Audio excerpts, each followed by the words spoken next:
You know, I just really don't give a shit. So I'm gonna make a series of these videos here. And if you want more, then you tell me what direction you want me to talk to. Send them to me at MegaWham1 and I'll speak in the direction that you would like for me to speak. But right now, I don't give a fuck about anything or anybody. So Thanksgiving came up. And what did I do? I didn't do a goddamn thing. I closed all the Venetian blinds and shades on my house. I unplugged all the phones. I took all the batteries out of the cell phones. And I got down in my bed and I covered myself up with 4 or 5 blankets. And I've just went into dream world. You know, most of my dream is military for some reason. I don't know why, but it is. I'm always dreaming that I'm on the war zone, or I'm fighting, or I'm saving people's lives, or people are getting killed. But that's my escape off of planet Earth. I just get in my bed and I just go to sleep. I might sleep for 2 days, 3 days, maybe in a week, because I don't give a shit. I'm retired. I got 4 retirement checks. Got retirement out of the United States Army for 30 years. I got a retirement check out of teaching in Los Angeles Unified School District for 30 years. I got retirement because I'm almost 70 years old out of Social Security. And I got retirement on annuities and things that I've won when I won the lottery. Yeah, I won the lottery. I won the lottery twice. I won millions of dollars. But I'm going to tell you one thing right now. Money ain't shit. If you win a lot of money, you're fucked. Because your family comes down on you. They're jealous of you. You got all these people that want to take and be your friends and shit. You got all this stuff. The worst thing that ever happened to me is when I became a millionaire twice. I had taxes to pay. I had federal taxes, state taxes, people breaking in my house, breaking in my car, stealing my license, just all kind of fucking shit. All kind of bums, everybody's begging me for money. And not one of them motherfuckers paid me back shit. You see? So fuck them. I don't give a shit. So winning a lot of money on the lottery is shit. I'm a gambler too. I like to gamble. I like to go to casinos. And when I go to casinos, I win a lot of money. But I found out that winning a lot of money on these Indian casinos and stuff, people watching you. If you win a lot of money and stuff on these slot machines, they'll take you in the back room and work you over. I'm telling you right now, life is just fucked up. And me being born a black man, that's really fucked. I've been called a nigger from day one. I'm almost 70 years old, and nobody likes black people for some reason. They don't like blacks. I married a Mexican American. My kids are half black and half Mexican. My kids don't even like me. They think that I'm a nigger. All the women that I dated, all the relationships that I've had my whole entire life, all have ended because all of them call me a fucking stinking ass, filthy ass nigger. They don't like blacks. And look at me. Where was I lucky to be born at? I was Nickerson Gardens in Watts, and that was in the first Watts riots. Then we moved to Compton. Okay, got the Compton, believe it or not, was all white. We were one of the first families to move into Compton. Tom Selleck and all them was over in there. Breed Love was doing his Spirit of America over at the Compton airport and stuff. When we moved over there, they egged our house. The Ku Klux Klan burned a cross on our lawn. All the white people in Compton wanted us out. They wanted us dead. When I went to school, they hated blacks. I went to school, it was all white. I went to Henry Wadsworth Longfellow School back in the early 60s. They didn't like blacks. When we drew, we used to draw pictures with a hand. You put a hand down there and draw pictures, and we color them in. So I colored my hand brown because that's what's color my skin. Teacher come over there and tell me, why are you using brown color to color your hand? I said, because that's the color of my skin. She says, no, you're not going to use that color. You're going to use either pink or white. I said, but my skin isn't pink or white. My skin is brown. I got marched off to the principal's office and I got swatted because I didn't follow the instructions. All the drinking fountains outside said, white only, white only. Now, I looked at the water fountain and it was white. At the marble white color. I looked at the toilets and they were white too. I never seen a toilet or sink. Or I never seen a water fountain that wasn't white. So I was wondering, why do you have to put white only when the water fountain and the toilets and the sinks are always white? So I went into the toilet to take a shit. And the police came in. Oh, it's a big thing. And it says, you can't come. You can't come to this restroom because it says whites only. I says, well, the sinks are always white. The bathtub is white. Why can't I go to a place where everything is white? He says, you can't do it. Same thing when I used to ride the buses with my mom. She worked down at the City Planning Commission, downtown Los Angeles. And she used to take me to work sometimes. And we used to take the bus. I think it was called the RTD, the Rapid Transit District. And they had a white lion sitting up there by the bus driver. And I love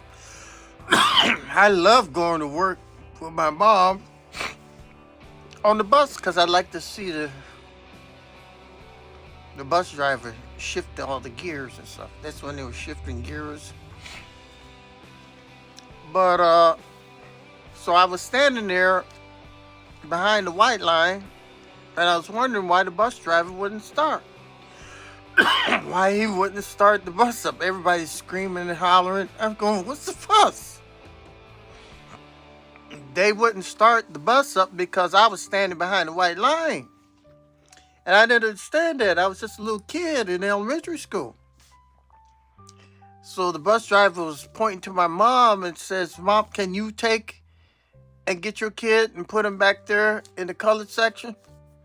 So my mom didn't walk through the whole bus. She had to go out the back door and come all the way around and come through the front door where the driver was. And she was pulling me off. I go, Mom, why you walk all the way around there? Why can't you just walk right through the bus? And she says, you can't walk through there because that's the white section. I go, I don't see nothing white. You know, I could never understand that. You know, all this white segregation and stuff. Them burning down Watts. And I remember Watts. I'm gonna tell you this before I end this story. They had this store down in Watts over here off on Vermont Street, was by the railroad tracks, and Safeways had a big glass, you know, dome type stuff. Half of the building was glass. Where you look from the street, it was all glass. It was like in a Quonset hut type thing. And they wouldn't hire any young black people to work at the store. The only black person that they hired at the store was some kid that was mentally handicapped, and he would talk to himself. Nice kid, I think he was in his 20s, but he's mentally handicapped. He didn't know much of anything. I think he might have had I don't know. He looked like he had what's that disease where the kids talk to themselves or something like that. They look kind of Chinese looking. I'll get it in just a minute, but I think that's what he was. And anyway, they wouldn't hire any young blacks to work at the store. Everybody was white. And so the manager told him to take some of the old fruit and stuff and throw it out back. So he collected the old fruit out of the bins inside the store, and he went out back, and he was throwing it away. But then he found some good ones, and he was eating it. And some white people saw him back in the back, and they thought that he had stolen the fruit out of the store. Now he's wearing a bib that says Safeway, but they're claiming that he went in there and he stole he stole the fruit, and he was sitting there eating it in the back. So they called LAPD on the kid. So LAPD came down, and they were asking him questions and stuff, but he couldn't talk because he had this mental disorder where he didn't understand the language and all. And so they started beating him to death, right? And more cops came down, and so now the people over Nickerson's Garden saw this, and they said, wait a minute, you can't be beating him up. And so the people over in Nickerson's Garden, which is like a project area, and all, came over there and started beating up the police. Police started beating, and then all of a sudden, the people started throwing rocks right through the plate glass windows of Safeways. Now there was a clothing store next door called Zachriel. Some of y'all probably know. Zachriel was, I think it was a Jewish guy or something that sold suits or something, real cheap, whatever. But all of a sudden, the black people started to take and loot the suits in the store and steal the groceries. And it just got out of control. It just got totally out of control. The bricks start flying.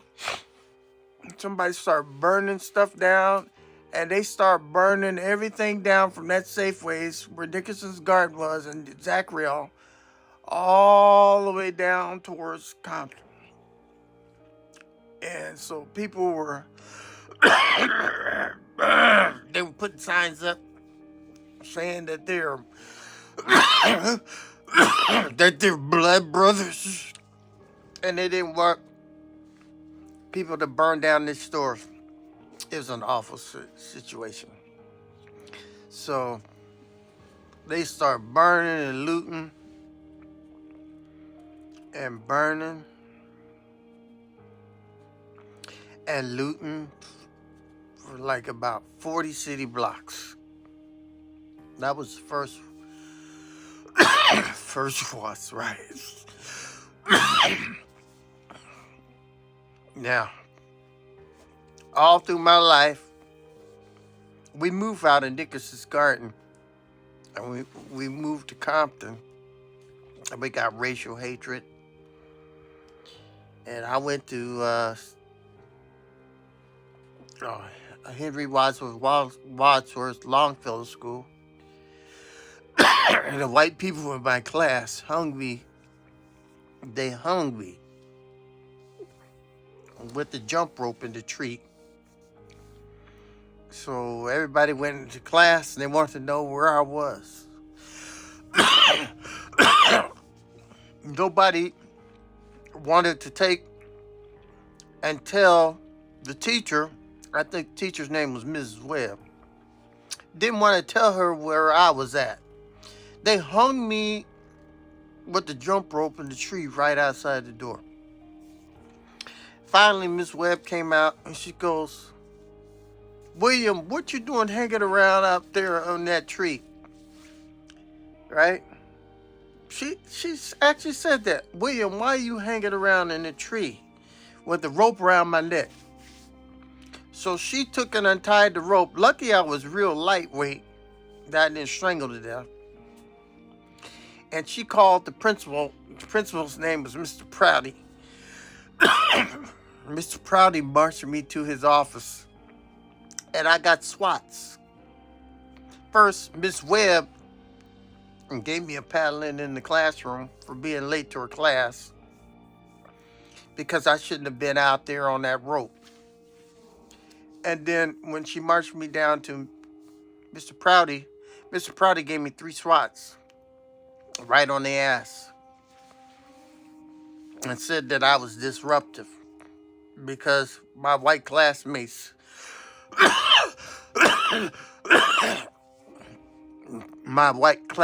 hung me in the tree. Right? And then after that, I was told to go home. When I went home, most of the white homeowners who had dogs would sick dogs on me so that I couldn't walk on the sidewalk. And I had to walk on the street. This was my life in Compton, California. We were some of the first black people that moved into Compton. They treated us like shit. Got to cross the berm on our line. My dad bought a black Comet Ford Mercury, and they threw eggs all on the car, and the eggs burned all into the black paint. They threw eggs all over the house, and this is how I was introduced into Compton back in the 1950s, you see, when it was all white. So I'm going to go ahead and end it right here. If you like some of the stories, my life stories, I got a whole bunch of them. Because I was an educator in LAUSD. I was also a colonel in the United States military and a major in the United States Army. I was also enlisted. And I got a lot of stories to tell. So you tell me in the comments where you want me to go. I've been all over the world. Tell me where you want me to go. I'll be glad to tell you my story. All right, so for now, I want you to subscribe to Mega Wham 1. And I would love to tell you more stories about my fucked up life. All right? So with that, what's up? What's up? And I want you to have a great day. Subscribe to Mega Wham 1. And I'll let you know a little bit more about my story. Have a good night. What's up? Mega Wham 1.